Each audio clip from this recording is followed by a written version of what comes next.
The summons, the massive alien vessel hung in space near Jupiter, like a silver needle against the darkness. It had arrived 3 days ago, without warning, sliding out of a fold in space the humanities scientists still couldn't explain. The ship was beautiful and terrible at the same time. 20 kilometers of gleaming metal that made Earth's largest space station look like a toy.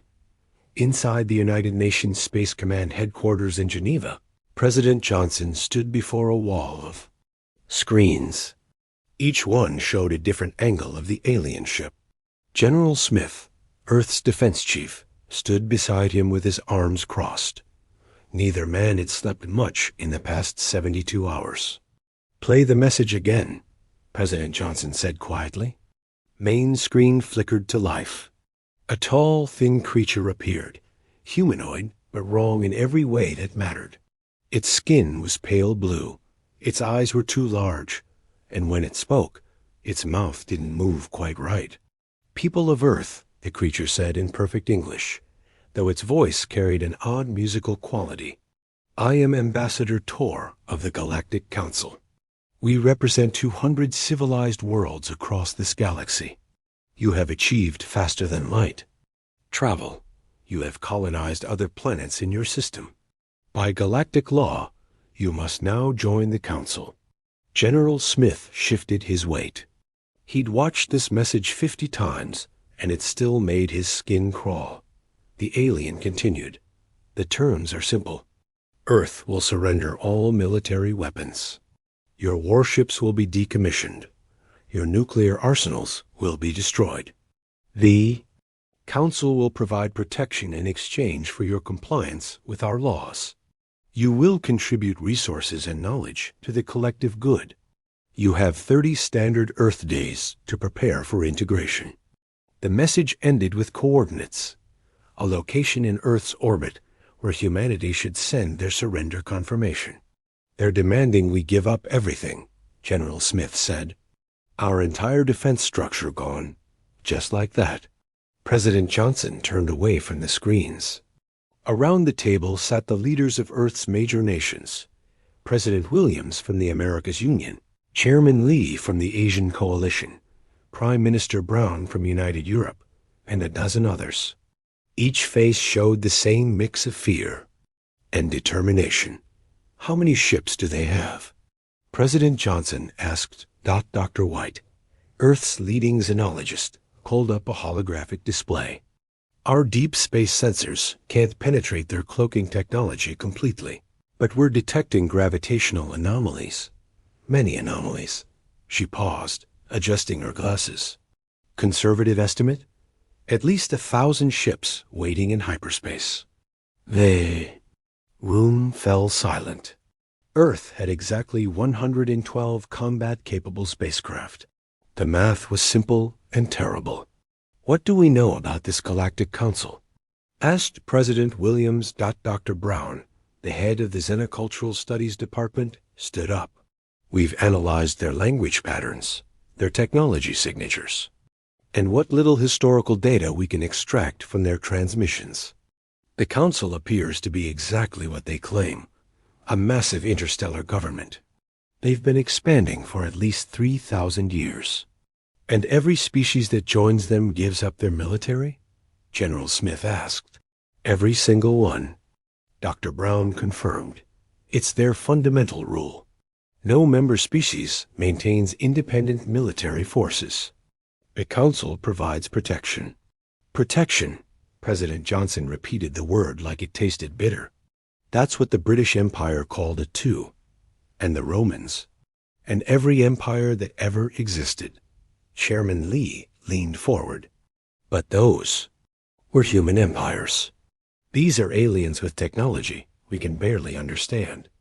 Perhaps resistance is pointless." "Perhaps," President Johnson agreed, "but I'd like to put it to a vote." The voting was swift and unanimous. Every leader from every nation voted the same way.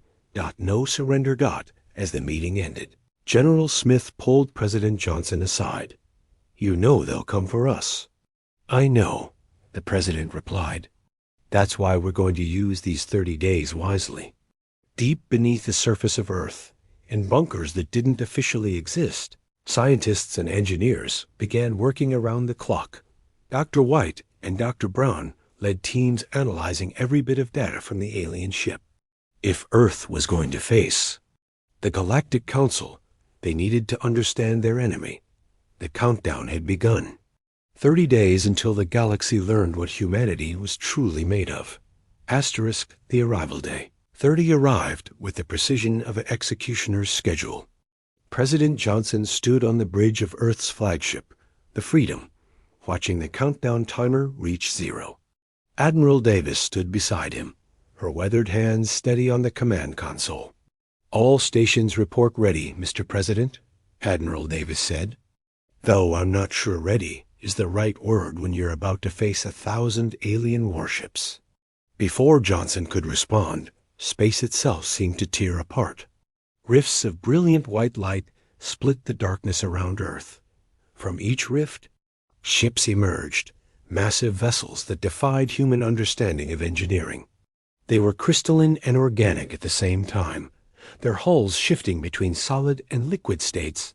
One ship, 10 ships, 100 ships. The count kept climbing.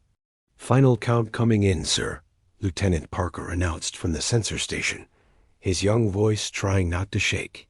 1,012 vessels, each one approximately 5 kilometers in length. The alien fleet formed a perfect sphere.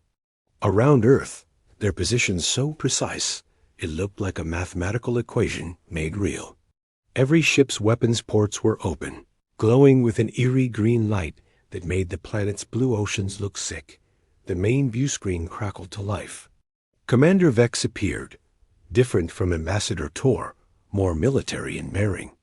This alien wore armor that seemed to be made of liquid metal, constantly flowing and reshaping itself. When Vex spoke, the translation came through clear but cold. "People of Earth, I am Commander Vex of the Galactic Council Enforcement Fleet. Your 30 days have expired. You have not sent your surrender. You have not begun decommissioning your weapons. This is unprecedented." President Johnson activated the communication system. Every human on Earth and in space would hear this moment. "Commander Vex, this is President Johnson of Earth. We received your message. We discussed your terms, and we have decided to decline your offer." The silence that followed lasted exactly 3 seconds. Then Commander Vex's large eyes narrowed, the first emotion any human had seen from these aliens. "Decline?" Vex repeated the word as if it was from an unknown language. "No species has ever declined. You misunderstand.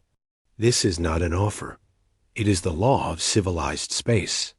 "Your law," Johnson replied calmly. "Not ours." On the bridge of the alien flagship, Ambassador Tor turned to Commander Vex.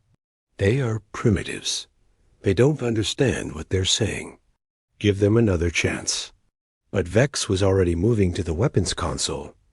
"They understand perfectly. They choose Defiance. Very well. We will demonstrate the price of defiance." A single beam of green energy lanced out from Vex's flagship. It moved faster than human eyes could follow, striking the moon's surface where Earth's primary mining colony sat. The colony, home to 3,000 humans, vanished in a flash of light. Where it had been, only a perfectly circular crater remained, still glowing with residual energy. Gasps echoed across Earth's communication channels. On the Freedom's bridge, Admiral Davis gripped her console hard enough to turn her knuckles white. "President." Johnson's voice remained steady. "Commander, Vex, you just murdered 3,000 innocent humans." "A demonstration," Vex replied without emotion. "Surrender now, or we will proceed to disable your military installations. Resistance is pointless. Look at your screens. You have 112 small vessels. We have over 1,000 ships, each one capable of destroying your entire fleet." General Smith's voice came through the private command channel. "Mr. President, All ground installations report ready. Project Shield is prepared for activation. Johnson looked at Admiral Davis. She nodded once. Commander Vex, President Johnson said, his voice carrying across space to the alien fleet. Earth has a saying. It's not the size of the dog in the fight. It's the size of the fight in the dog. Vex tilted its head. Translation unclear. Are you comparing yourselves to domesticated animals? No, Johnson replied. We're saying that numbers don't always determine the outcome of a battle. Earth still declines your offer. The reaction was immediate. Every alien ship's weapons began charging simultaneously.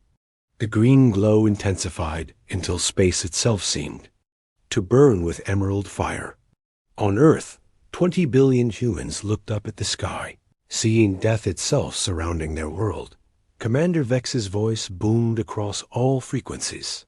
You have chosen extinction over submission. So be it. All ships, prepare for planetary pacification.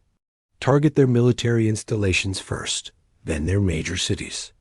Leave enough alive to serve as an example to other primitive worlds. Admiral Davis turned to President Johnson. Sir, should we activate Project Shield? Johnson looked at the tactical display. 1,000 alien ships versus Earth's small fleet.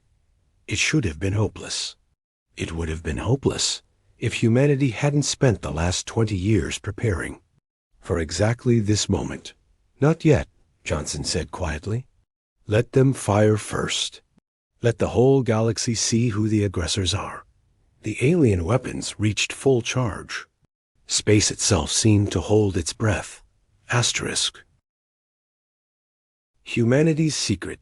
The first volley from the Galactic Council fleet was meant to be overwhelming. 500 ships firing simultaneously at Earth's orbital defense platforms. Beams of green energy, each one powerful enough to vaporize a small city, converged on their targets. That's when President Johnson gave the order that would change galactic history. Activate Project Shield.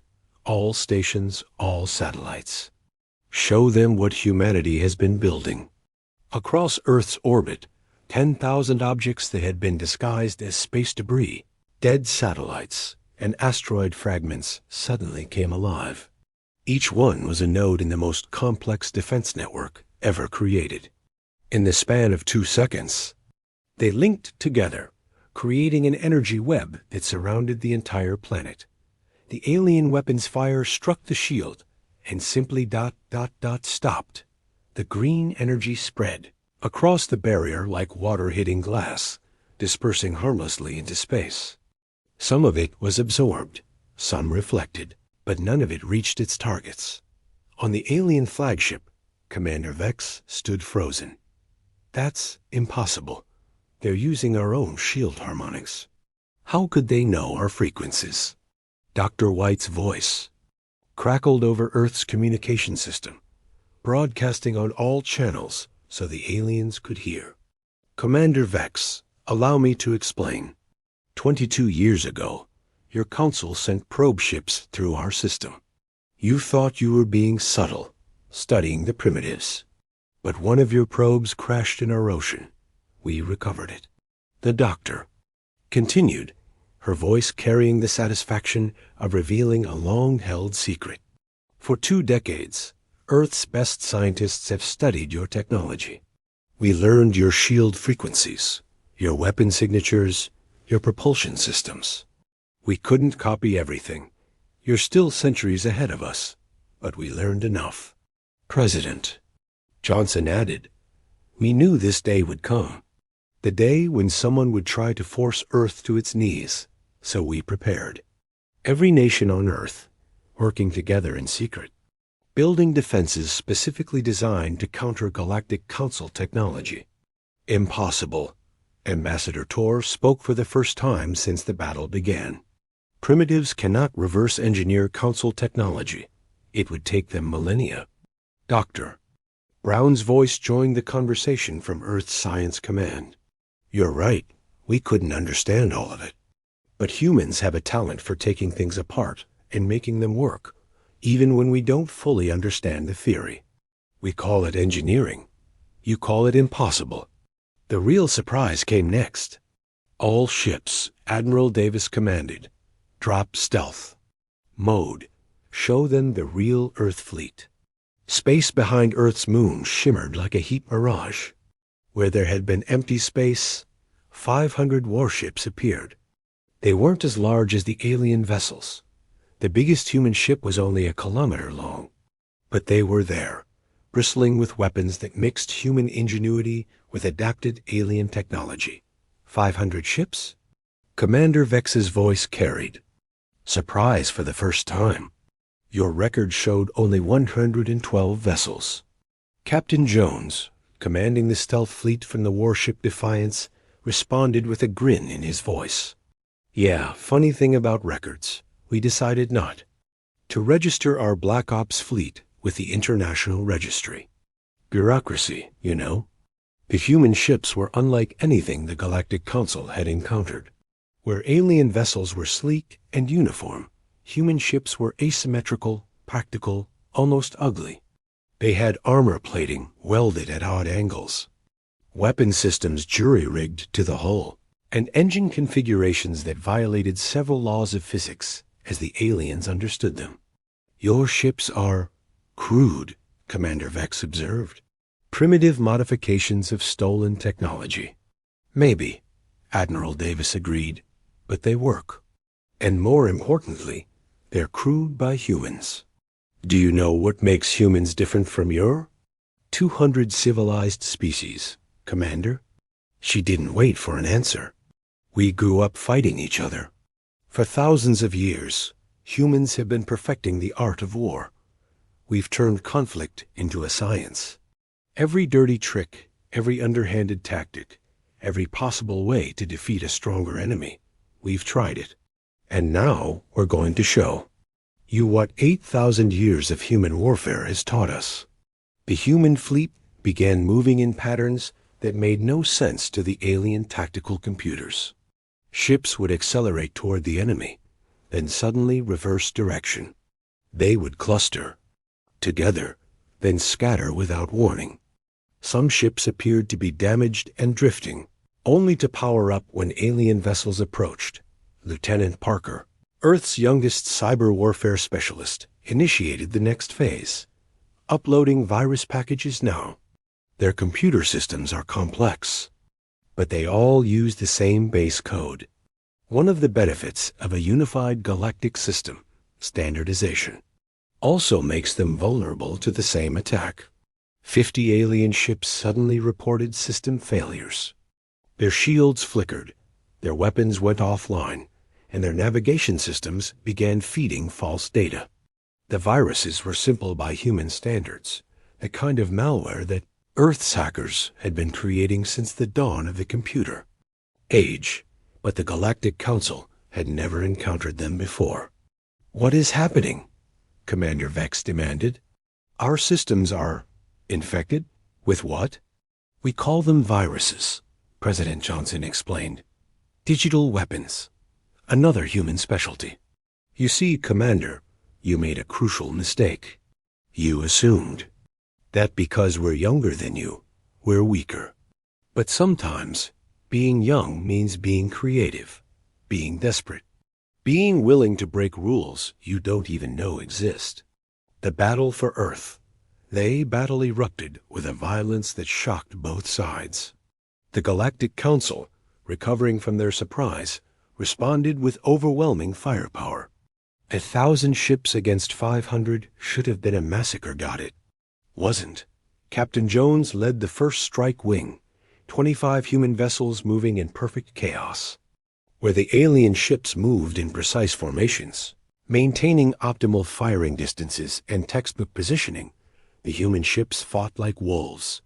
They would rush in close, fire everything they had, then scatter before the aliens could return. Fire. Strike Wing Alpha. Execute pattern crazy even. Jones commanded. The human ships suddenly reversed thrust while spinning on their axis, a maneuver that should have torn their hulls apart. The alien targeting computers, programmed for logical combat, couldn't predict the trajectory. Human weapons, a mix of nuclear missiles, railguns, and modified alien energy weapons, found their targets. 3 alien ships exploded in brilliant green flames. On the alien flagship, Commander Vex watched in disbelief. They're not following any known combat doctrine. Their movements are random, not random, Ambassador Tor corrected, studying the patterns. Chaotic. There's a difference. They're using chaos as a weapon. The Human Cyber Warfare Division wasn't idle. Lieutenant Parker and his team had infiltrated more alien systems. But instead of shutting them down completely, they were being creative. "Sir, I've got control of 57 alien navigation systems," Parker reported. "I'm not turning them off. I'm giving them false position data. They think they're firing at our ships, but they're actually targeting empty space." The results were immediate. Alien weapons fire that should have destroyed human vessels instead passed harmlessly through vacuum. Some alien ships, confused by the false data, actually fired on their own allies. But the Council forces weren't helpless. They adapted quickly, switching to manual targeting and isolated computer systems. Their weapons were still devastating when they connected. The human ship Thunder took a direct hit and vanished in a cloud of superheated metal. The Berlin lost half its hull to a grazing shot. Admiral Davis coordinated the defense from the Freedom. "All ships, execute Operation Mockingbird. Make them think we're retreating." The human fleet began what looked like a panicked withdrawal toward Earth. Ships fled in apparent disorder, some trailing fake debris to simulate damage. The alien fleet, sensing victory, pursued. That's when Earth's ground-based weapons revealed themselves. Hidden in mountains, beneath oceans, and buried in deserts, 2,000 missile silos opened. But these weren't normal missiles. Each one carried a payload of what Dr. White had dubbed screamers, devices that emitted electromagnetic pulses specifically tuned to interfere with Council shield harmonics. The missiles launched in waves. The aliens, focused on the retreating human fleet, didn't notice them until it was too late. The screamers detonated among the Council ships, and suddenly hundreds of alien vessels found their shields failing. "Now," Admiral Davis commanded, "all ships return fire. Hit them while their shields are down." The retreating human fleet spun around with practiced precision, every weapon they had fired at once. Nuclear explosions blossomed against alien hulls. Railgun rounds punched through armor that had never been breached before. Modified energy, weapons crude but effective, carved into the enemy ships. In 12 minutes of intense combat, 50 alien ships were destroyed, another 100 damaged, but the cost was heavy. Earth had lost 30 ships, with thousands of crew members gone in an instant. The alien weapons, when they connected, were devastating. Commander Vex's voice boomed across the communication channels. "Enough! You fight without honor, without rules. This is not warfare. This is savagery." General Smith, watching from Earth's command center, activated his microphone. "Commander, you're absolutely right. We don't fight with honor. We fight to win. Honor is a luxury for those who aren't facing extinction." The general continued, his voice hard as steel. "You came here to enslave us, to take our freedom. You killed 3,000 innocent people as a demonstration. So yes, we'll fight dirty. We'll use every trick, every deception, every advantage we can find. Because that's what humans do when our backs are against the wall." The battle raged on. Human ships used ramming attacks when their weapons ran dry. Pilots flew suicide runs to protect larger vessels. On Earth, civilians who had been secretly trained launched their own surprise. Thousands of small, one-person fighters that had been hidden in commercial space yards. They were little more than engines with guns, but they swarmed the alien ships Like angry hornets, Captain Roberts, piloting one of these tiny fighters, managed to fly inside the shield perimeter of an alien cruiser. His voice crackled over the radio. "Tell my family I love them." He detonated his fighter's nuclear self-destruct against the alien ship's engine core. The cruiser exploded from within, taking 2 other Council vessels with it. The psychological effect was profound.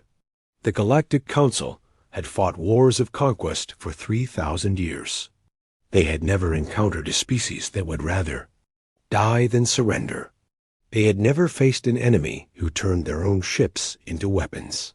"They're insane," one alien commander broadcast to Vex. "They're actually insane. They're destroying themselves to damage us." But something else was happening. Across the galaxy, on 200 Council worlds, beings watched the battle through quantum communication relays. They saw a single planet, outnumbered and outgunned, standing against the might of the Galactic Council. And they saw that the Council was losing. Asterisk, the new Order 12 hours into the battle. The impossible had happened. 300 Galactic Council.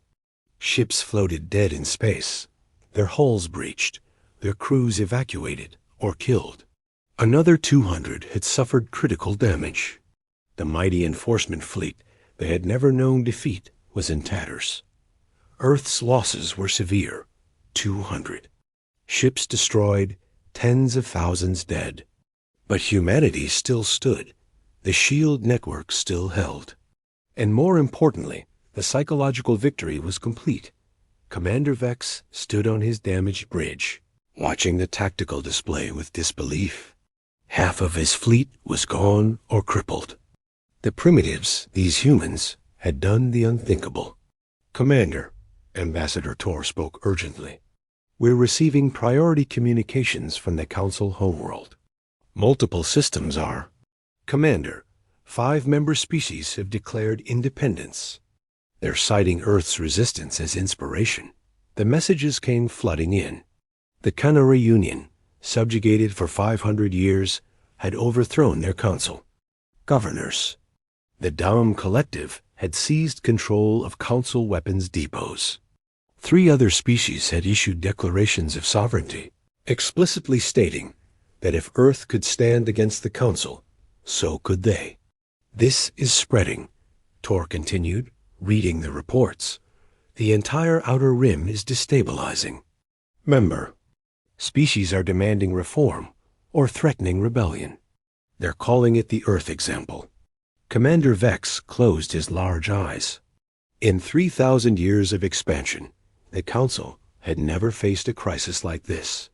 They had built their empire on the assumption that resistance was futile, that their military might was absolute. Earth had shattered that illusion in a single day. "Open a channel to Earth's leadership," Vex commanded quietly. President Johnson appeared on the screen, still standing on the bridge of the Freedom. His suit was rumpled, his face showing the exhaustion of 12 hours of combat, but his eyes remained determined. "Commander Vex," Johnson said simply. "Ready to discuss terms?" "You've won nothing," Vex replied, though his voice lacked conviction. "We could call for reinforcements. A full council fleet numbers in the tens of thousands." "You could," Johnson agreed. "But while you're fighting us, 5 other species have already rebelled. How many more will follow if this battle continues? How many council ships will you need to maintain order across 200 worlds if the idea of resistance spreads?" Admiral Davis added, "We've also transmitted the full battle recordings to every inhabited world we could reach. They've seen your ships burn. They've seen that the Council can be defeated. That genie isn't going back in the bottle." Vex was silent for a long moment. Behind him, Tor was fielding increasingly panicked communications from Council space. The rebellion was spreading faster than anyone had anticipated. "What are your terms?" Vex finally asked. President Johnson had been preparing for this moment. First, immediate cessation of hostilities. Second, recognition of Earth's complete sovereignty. We will not disarm. We will not submit to Council law. Third, reparations for the 3,000 humans you killed on the moon. And fourth, Johnson continued, Earth offers membership in a new alliance, not as subjects, but as equals. Any species that wants to join can maintain their own defense forces, their own laws, their own sovereignty, mutual defense and trade, but no surrender of independence. That goes against 3 millennia of Council law, Tor protested. Then maybe it's time for new laws, General Smith interjected from Earth. Your system worked as long as everyone was too afraid to resist. But fear only works until someone stands up. And once one person stands, others follow. As if to emphasize the point, Parker reported, Sir, we're receiving communications from the rebel worlds. They're asking for tactical data on our combat. Methods. They want to learn how we fought. Johnson nodded to Parker, then addressed Vex. We're going to share our tactics with them. Every dirty trick, every guerrilla method, every cyber weapon. Unless, of course, the Council agrees to peaceful reform. Commander Vex looked at the tactical display. His remaining ships were holding position, but morale was broken. They had come to pacify a primitive world, and instead had triggered a galactic revolution. I will need to consult with the Council leadership, Vex said finally. You have 1 hour, Johnson replied. After that, we start teaching the galaxy how to fight like humans. The longest hour in galactic history passed slowly. Earth's defenders remained at their posts, weapons armed, shields raised. The damaged Council fleet held position, neither advancing nor retreating. Finally, Vex reappeared on the communication screen. The Galactic Council agrees to your terms. Earth will be recognized as a sovereign world. The ships will withdraw, and he paused, clearly struggling with the words. The Council will enter negotiations with all member species regarding reform of the integration protocols. Cheers erupted across Earth's communication channels. On every human ship, on every defense platform, in every command center, people celebrated the impossible victory. But Johnson held up his hand for silence. Commander Vex, we accept. But understand this, Earth will be watching. If the Council returns to its old ways, if you try to force other species into submission, we'll be ready. And next time, we won't be alone. Understood, Vex replied. Then, almost grudgingly, he added, Your species is dangerous, President Johnson. Not because of your weapons or your tactics, but because you gave the galaxy something it had forgotten. What's that? Hope. Hope that freedom is possible. Hope that even the smallest world can stand against an empire. Vex cut the communication. The Council fleet began its withdrawal, ships limping into hyperspace one by one. Earth had won more than a battle. It had lit a spark that would transform the galaxy. 1 year later, Admiral Davis stood on the observation deck of Terra Station, Earth's newest and largest space platform. Through the viewport, she could see ships from 17 different species orbiting Earth. The Galactic Free Alliance, as it had come to be known, was holding its first summit. President Johnson, now serving as Earth's representative to the Alliance, joined her at the viewport. Did you ever think we'd see this? He asked. Alien ships orbiting Earth as friends, not conquerors? Davis smiled. Honestly? When those 1,000 ships appeared, I thought we were finished. But you were right. It wasn't about the size of our fleet. It was about showing them that submission wasn't the only option. A young ensign approached with a datapad. Admiral, we've received another membership application. The Tari Federation wants to join the Alliance. That makes 32 species, Johnson noted. The Council is down to 170 members and falling. Davis looked at the datapad, then back at the alien ships. They were all different, some crystalline, some organic, some mechanical. but they all flew the same banner alongside their own, a blue and green sphere on a field of stars. Earth's flag, now a symbol of freedom across the galaxy. "You know what the best part is," Davis said. "We didn't conquer anyone. We didn't force anyone to join us.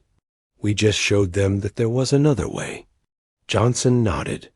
"Though I bet Commander Vex still has nightmares about human combat tactics." They both laughed. In the distance, a new ship emerged from hyperspace. Another species, coming to learn about the planet that had said no to the Galactic Council and lived to tell about it. Asterisk.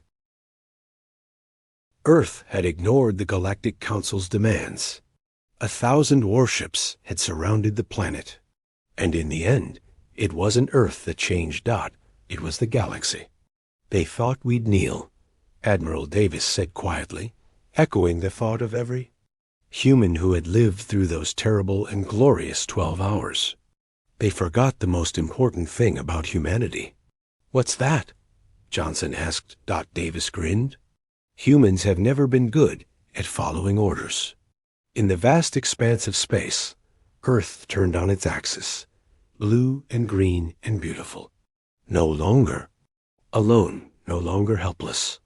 And never, ever conquered. The message had spread to every corner of the galaxy, carried by quantum communications and whispered in 1,000 languages. Freedom is not negotiable. Earth had proved it. And the universe would never be the same? The end. Asterisk.